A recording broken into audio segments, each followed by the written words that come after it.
सोचिए, क्या ऐसा हो सकता है कि कोई स्पेस में जाए और जब लौटे तो अपने दोस्तों से उम्र में छोटा हो जाए?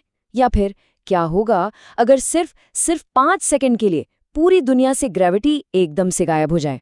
सुनने में ही अजीब लगता है ना?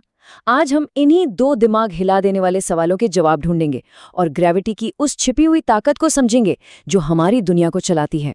तो चलिए सबसे पहले उस सवाल को लेते हैं जो सच में दिमाग घुमा देता है। क्या ये सच में हो सकता है कि कोई इंसान स्पेस जाए और जब वापस लौटे तो उसके सारे दोस्त उससे ज्यादा बूढ़े हो चुके हों? मतलब ये तो किसी साइंस फिक्शन फिल्म की कहानी लगती है, राइट? अब इस पहेली को सुलझाने के लिए ना चलिए एक कहानी सुनते हैं। ये कहानी है दो जुड़वा भाइयों की। ये कहानी है समय की, स्पेस की और एक ऐसे अनोखे रीयूनियन की जो एक बहुत बड़े साइंटिफिक राज से पर्दा उठाएगी। तो मिलिए अयान और रेहान से, बिल्कुल एक जैसे दिखने वाले जुड़वा भाई, लेकिन इनकी किस्मत इन्हें अलग अलग रास्तों पर ले जाती है। अयान चुनता है सितारों का सफर, वो एक एस्ट्रोनॉट बन जाता है, और रेहान वो यहीं धरती पर अपनी जिंदगी जीता है। यहीं से इनकी कहानी अलग होना शुरू होती है।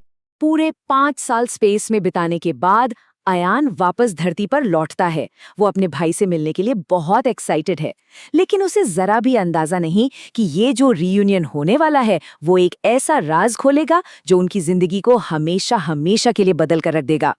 और फिर वो मिलते हैं, लेकिन कुछ तो गड़बड़ है। अयान के हिसाब से तो सिर्फ 5 साल ही गुजरे हैं, पर जब वो रेहान को देखता है तो लगता है जैसे 7 साल बीत गए हों। मतलब अयान अपने ही जुड़वा भाई से 2 साल छोटा हो गया है। पर ये हुआ कैसे? ये कैसे मुमकिन है? आखिर ऐसा कैसे हो सकता है? दो जुड़वा भाइयों की उम्र में फर्क कैसे आ सकता है? देखिए, इसका जवाब छिपा है आइंस्टीन के एक बहुत ही जबरदस्त आइडिया में। आइंस्टीन की थ्योरी ऑफ रिलेटिविटी। ये थ्योरी बताती है कि समय जैसा हम सोचते हैं वैसा बिल्कुल नहीं है। ये सबके लिए एक जैसा नहीं चलता। पता है किस चीज से इस पर असर पड़ता है? ग्रेविटी से। जी हाँ, गुरुत्वाकर्षण से। नियम सीधा है, जितनी ज्यादा ग्रेविटी समय उतना ही धीरे चलेगा। है ना कमाल की बात?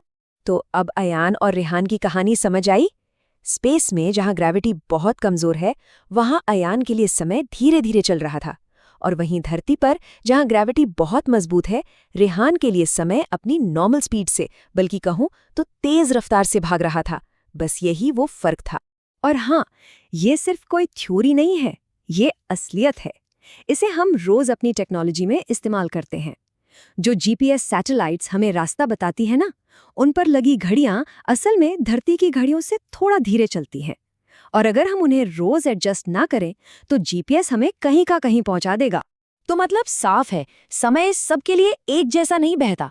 असल में ग्रेविटी ही ये तय करती है कि हम भविष्य की तरफ कितनी तेजी से बढ़ रहे हैं।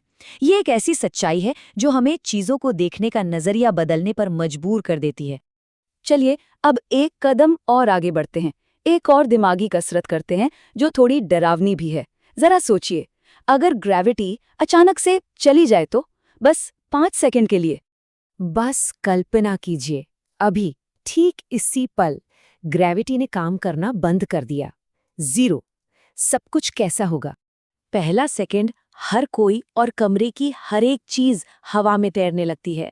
अगले 2 सेकंड में समंदर का पानी उबलकर स्पेस की तरफ उठने लगता है। हवा में उड़ते प्लेन अपना कंट्रोल खो देते हैं।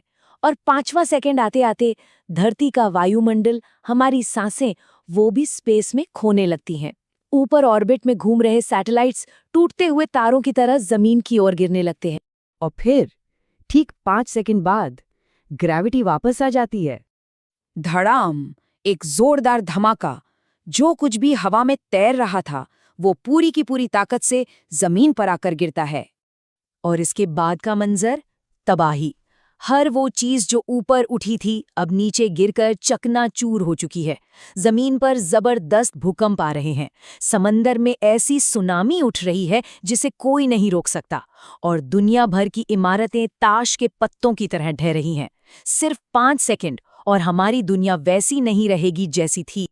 यही है ग्रेविटी, एक ऐसी शक्ति जिसे हम देख नहीं सकते, महसूस नहीं कर सकते, लेकिन जिसकी बिना जिंदगी का होना ही नामुमकिन है। ये वो अनदेखा गोंद है जो सिर्फ हमें ही नहीं बल्कि पूरे के पूरे ब्रह्मांड को एक साथ जोड़कर रखता है।